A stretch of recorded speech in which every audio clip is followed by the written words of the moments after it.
ತಳಮಳವಿದೇನಿಳೆಗೆ ದೇವದನುಜರ್ಮತಿಸಿ ಜಳನಿಧಿಯೊಳಾದಂತೆ ಸುದೆಗೆ ಪೀಠಿಕೆಯೇನ್ ಹಾಳಾಹಳವ ಕುಡಿವ ಗಿರೀಶ ನಿರ್ಧೊಡಿ ಕಳವಳವದೇತಕಲು ಮಂಕುತಿಮ್ಮ. ಸ್ನೇಹಿತರೆ, ಬದುಕಿನ ಬಗ್ಗೆ ನಮಗಿರುವ ಭಯ, ಗೊಂದಲ, ಆತಂಕ, ಅಸಹಾಯಕತೆ, ಇಲ್ಲಿ ಎದುರಾಗುವಂಥ ಕಷ್ಟಗಳು, ಅವಮಾನ, ಬದುಕಿನ ಬಗ್ಗೆ ಅಸ್ಪಷ್ಟತೆ, ಹೀಗೆ ನಾನಾ ಭಾವನೆಗಳಿಂದ ತಳಮಳಗೊಳ್ಳುವ ಜನರಿಗೆ DVG ತಮ್ಮ ಮಂಕುತಿಮ್ಮನ ಕಗ್ಗದ ಮೂಲಕ ಭರವಸೆಯ ಬೆಳಕನ್ನು ಹರಿಸಿದ್ದಾರೆ. ಸ್ನೇಹಿತರೆ, ನಿಮಗೆ ಈ ಕತೆ ಗೊತ್ತಿರಬಹುದು. ದೇವತೆಗಳು ಮತ್ತು ರಾಕ್ಷಸರು ಅಮರತ್ವವನ್ನು ಪಡೆಯಲು ಸಮುದ್ರ ಮಂಥನ ಮಾಡುವಾಗ ಅಮೃತ ಸಿಗುವ ಮೊದಲು ಹಾಲಾಹಲ ವಿಷ ಬರುತ್ತೆ. ಆಗ ಎಲ್ಲರೂ ತಳಮಳಗೊಳ್ತಾರೆ.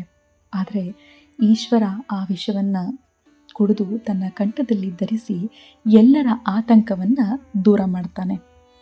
ಹಾಗೆ ನಮ್ಮ ಬದುಕಿನಲ್ಲಿಯೂ ಕೂಡ ಎದುರಾಗುವಂತಹ ಬೆಟ್ಟದಂಥ ಸವಾಲುಗಳಿಗೆ ಎದೆಗುಂದದೆ ಕಾಯುವ ಶಕ್ತಿ ನನ್ನೊಡನಿದೆ.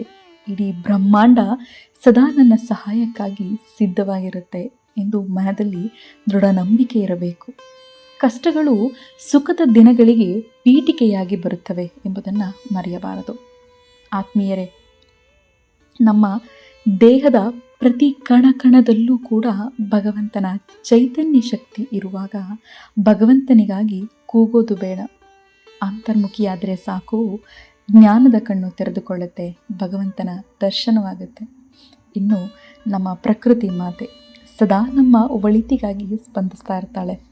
ಮಕ್ಕಳಿಗೆ ತೊಂದರೆ ಆದರೆ ತಾಯಿಯ ಹೃದಯ ಮಿಡಿಯೋ ಹಾಗೆ ನಮ್ಮ ಪ್ರಕೃತಿ ಸಹಾಯ ಹಸ್ತ ನೀಡಲು ಮುಂದೆ ಬರ್ತಾಳೆ.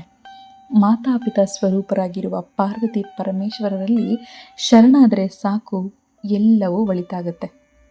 ಸರ್ವೇ ಜನೋ ಸುಖಿನೋ ಭವಂತು. ನಮಸ್ತೆ ಸ್ನೇಹಿತರೆ.